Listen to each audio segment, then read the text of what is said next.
CM साहब आज दिल्ली चलो जो किसानों की यात्रा है आज निकली है, हरियाणा पहुंचे हैं। वहां पे कई जगह पुलिस वालों के साथ झड़पें हुई हैं, उनकी टीयर गैसिंग भी हुई है। आपका इस पे क्या कहना है? कल शुरुआत हुई थी और सब दुनिया को मालूम था कि हमारे किसानों ने कहा है कि 26 से 27 को हम दिल्ली जाएंगे। तो मैं तो समझता हूँ उनका लोकराज हक है। कॉन्स्टिट्यूशन हमारी कहती है कि freedom of speech, freedom of action. ये हो सकता है कि वहाँ एलोकेट कर देते कोई जगह कि जहाँ आप वहाँ जाके आप इकट्ठे हो सकते हो, लेकिन उनको रोकना इट्स अगेंस्ट हमारी जो डेमोक्रेटिक राइट्स हैं उसके खिलाफ है। कोई किसी ने कानून नहीं तोड़ा, किसी ने कोई दंगा फसाद नहीं हुआ, तो फिर रोकने का फायदा क्या हुआ? कोशिश की उन्होंने एक दो जगह में, तो एक बार कोई एक्शन लेता है तो नेचुरली कोई जो नौजवान बैठे हैं उनका रिएक्शन हुआ और रिएक्शन में टीयर गैस हुआ वगैरह है।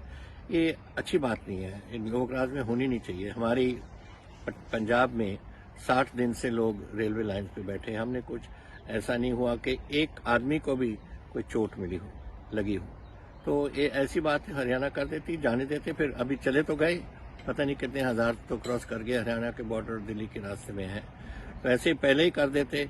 सर, आपने अभी कहा कि आपकी आज होम मिनिस्टर से बात हुई है, कुछ उस पर बताएंगे क्या बात हुई? नेचुरली नहीं, ऐसी बात नहीं। उन्होंने पूछा था कि क्या हो रहा है, मैंने कहा हमारे लोग नहीं कोई एजिटेशन कर रहे। जो हमारे किसान यूनियन के प्रेसिडेंट्स हैं उन्होंने अपने लोगों को जो पंजाब के और हरियाणा के बॉर्डर पे बैठे थे उनको कहा कि कोई दंगा फसाद नहीं करना, चुपचाप वहां बैठो, और सब ने यही किया। जहां जहां किसी ने क्रॉस करने की कोशिश की और वहां कोई रिएक्शन हुआ हरियाणा पुलिस का, जो कल की बात है, उसमें थोड़ा झपट हुई, बिकॉज नेचुरली रिएक्शन और काउंटर रिएक्शन होता ही है इस बात में। लेकिन जहां तक ये आज बात पूछ रहे थे मेरे होम मिनिस्टर साहब कि क्या हो रहा है, तो मैंने उनको बोला कि लोग बैठे हैं और इनफैक्ट सभी अपने लोगों को यहाँ चुप करके बैठे रहो, हम तो यहीं बैठेंगे। That is what we are going to do. And ऐसे ही काम चला है, तो मैंने उनको बता दिया, उन्होंने सुन ली बात। सीएम साहब, खट्टर साहब ने, हरियाणा के मुख्यमंत्री खट्टर साहब ने अभी कुछ ट्वीट किए हैं जिसमें उन्होंने कहा है कि इल्जाम लगाया है कि आप फार्मर्स को इंसाइट कर रहे हैं और उन्होंने आपसे बात करने की कोशिश करी और आप अनरीचेबल रहे। लेकिन मैं आपको बताना चाहता हूँ कि हमने खट्टर साहब का कोई टेलीफोन मुझे नहीं आया। मैंने इस दौरान जब से ये सब बात चल रही थी, होम मिनिस्टर से 3 बार बात की, आज ही 2 बार बात की मैंने उनसे। प्राइम मिनिस्टर से मेरी बात हुई, तो मैं खट्टर साहब से क्यों ना बात करूं? मुझे क्या तकलीफ हो रही है?